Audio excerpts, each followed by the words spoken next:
can't help it. It's not his fault. Forget whose fault it is. Do you enjoy being beaten up? Oh. He was such a wonderful man. Oh, I know, Mum.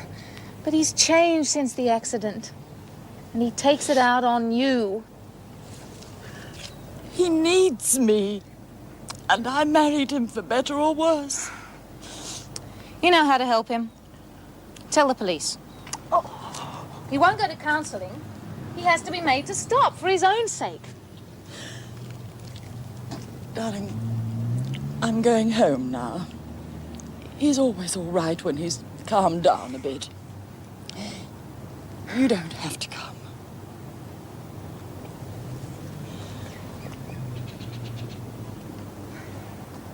I just wish you'd stop badgering me, Carolyn. All I know is you want me to run out on your father when he needs me. Well, I never will. Hey! Go on! No! No! You don't know what you're doing. Hey! I'll kill you!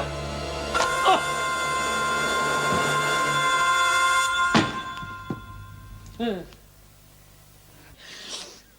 Wash it, Mum. Get all the blood out of it. Now, where's Dad's toolbox? The shed, why? Well, I'll need a screwdriver to force the window. Ah!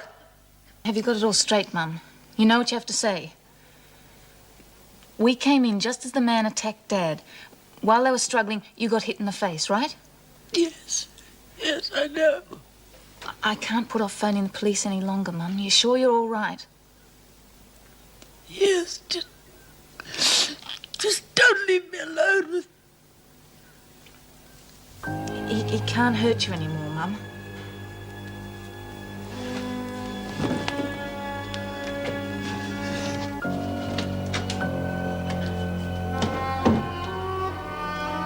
Is there anything you can add to the description that your daughter has given us, Mrs. Williams? No. No, as Carolyn says, it all happened so quickly. Yes. Well, perhaps when you're calmer, you might be able to remember some more details. It's a terrible tragedy that a man like that should be killed defending his family. To my way of thinking, it's an indictment of this age we live in. That a man's no longer safe within his own home. John, please, I'd really rather not keep discussing it. No, of course not, Vivienne. I'm sorry.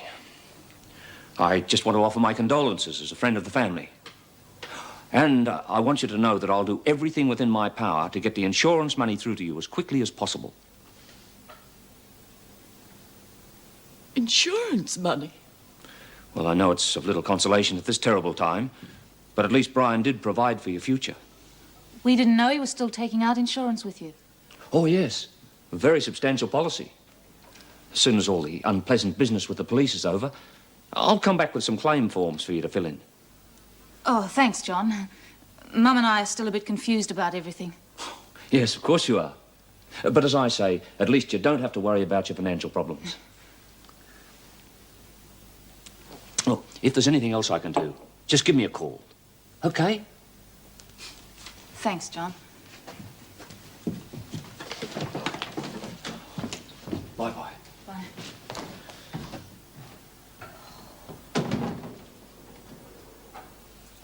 Isn't that just like Dad? Doesn't matter that you're on the breadline. Just as long as he can keep up appearances with John and pay the insurance premiums. We can't take it, Carolyn. What? The insurance money, we can't take it. Well, what else could we do? It'll look very suspicious if we don't make the claim. We've got to act normally, Mum. We killed him. We can't take his money. I know how much you'll miss him, dear. But there's a rainbow after the storm. Thanks for calling in, Mrs. Seymour. It's really very kind of you. I'm always willing to help. Always been the willing horse, as they say.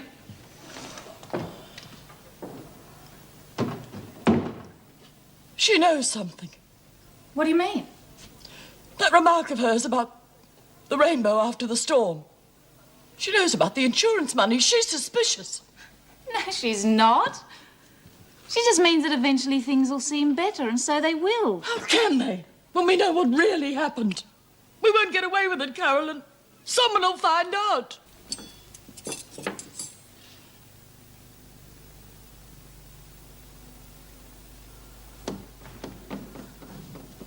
Mum, let me do that.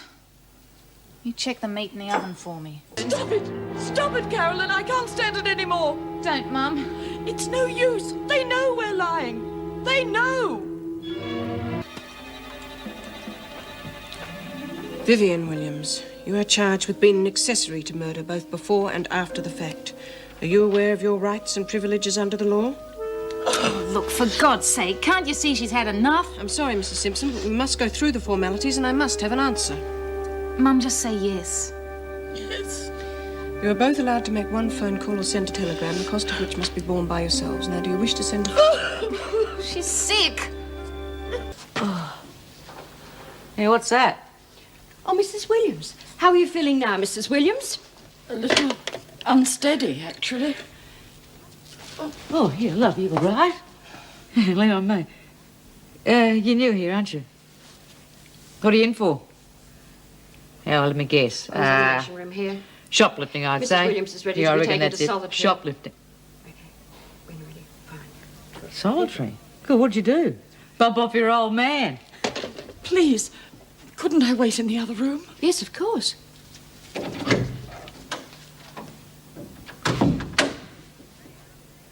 Well, don't look at me. I didn't do nothing. Don't tell me we've disposed of dear Daddy and we can't collect. Oh, stop it, Carolyn. Stop it, please. Oh, it's all right, Mum. I'm sorry. Look, we won't talk about it anymore. I'm sorry, Mum. Mr. Jackson. I think Mrs. Williams needs to rest. Yes, of course.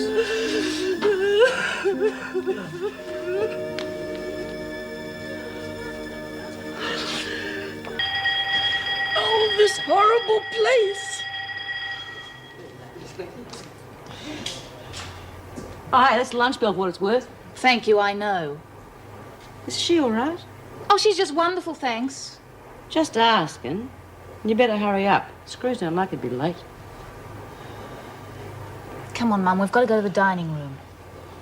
Feel like some lunch? I'm not hungry. You've got to eat. I'm not hungry.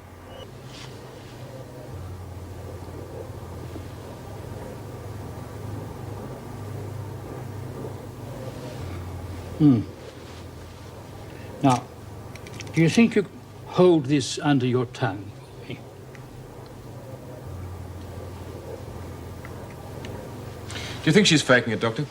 I can't be sure yet. Has she complained of any pain?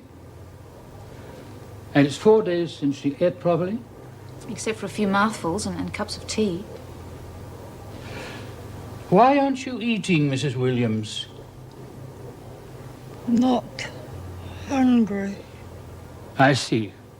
Well, I'm going to prescribe you some tranquilizers to settle your nerves and a bottle of tonic to stimulate your appetite. Ladies, guess what? Wentworth just had a baby. Here are zombies. Oh, come on, are you ready? Do you suppose she's violent? No, just stupid. Why? Well, she had a guard to herself. So have we. It's hardly the same. Not yet, perhaps. Mum, you all right? You mustn't give up. Don't quit now. I'm just so tired. Can you manage a shower? I'll take your things.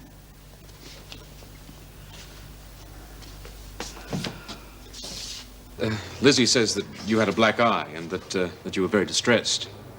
The woman was fantasizing. Mum, please. Mrs. Williams, if it was true that your husband was mistreating you, it could help your case. Are you suggesting that I stand up in court and tell them my husband was a wife-beater? You're going to be standing up in front of court accused of murder. I'm going to tell him to forget about Michael giving evidence. Oh, but darling, he's the only one who knew about your father, and I'm sure I he know would you want- two ladies aren't used to this sort of life, but when the bell goes, you're meant to move out. But I haven't finished my tea. Oh, how awful for you. Don't worry, Mum. Everything will be all right. Oh, yes, darling. I'm sure you're right. It's just that I'm just so confused. Confused about what? The hearing? Yes, that and the outcome of it. Well, the outcome will be our acquittal and everything will be all right. We can get out of here and back to our normal lives. Normal? Darling, we're never going to be able to lead a normal life again. Not after this. When I think of all those people out there who know us, know what happened, and I can't help wondering what they're all saying about us, thinking behind our backs. Oh, I'm sure they'll come round and congratulate us if we're acquitted. But they'll still talk. We don't have to go back to exactly the same lifestyle, not if it's going to upset you. We could move to a new state, a new life. Yes. Yes, that would be nice, darling. Now, why don't you lie down and try to rest? They'll be turning the lights out soon. Yes. Yes, I feel just so tired. In the light of the unblemished record of the two accused, I fix bail in the accused own undertaking with one surety in the sum of $5,000 each. Your worship, we can't raise.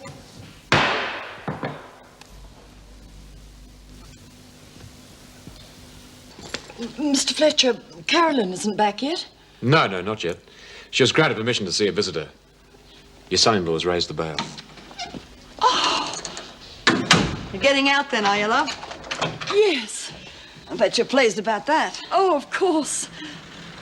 Why, what do you mean? Well, you're not exactly at home here, are you? You're not really used to rubbing shoulders with crims, eh? No.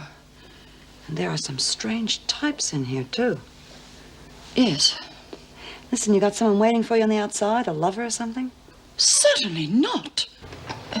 Some of the women were saying that it was the officers who planted those drugs in Sharon's cell. Yeah, I wouldn't be surprised. But that's awful. They should be reported. Who to? I mean, they'd do anything to keep Sharon and I apart because of the scandal. Well, how silly. Why on earth should there be a scandal? Mom, Judy and Sharon are very close friends. They live together on the outside. Well, so did we, darling, and they let us share a cell. Bye,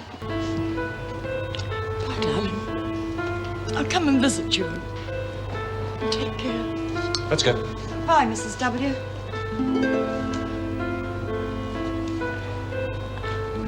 Your mother doesn't know what to make of me, does she?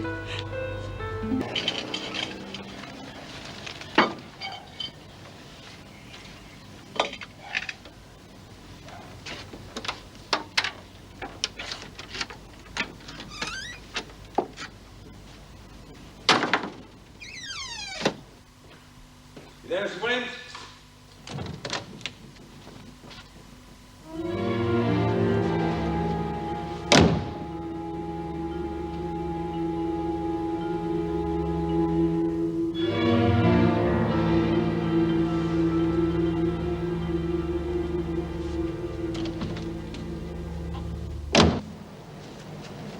This is Mr. Baldwin, our barrister.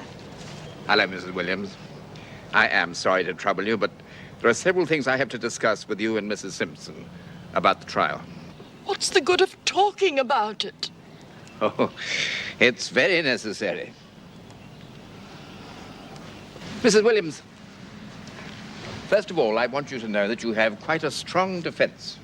Who'll believe us? It's my job to make them believe.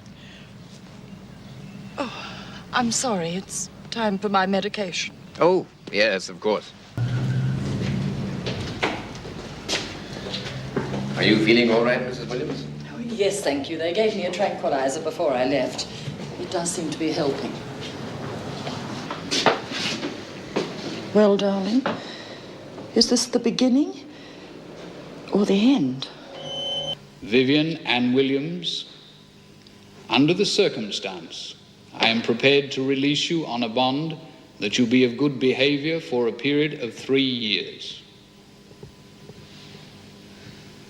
Caroline Margaret Simpson, I am also prepared to release you on a bond to be of good behavior for a period of 5 years.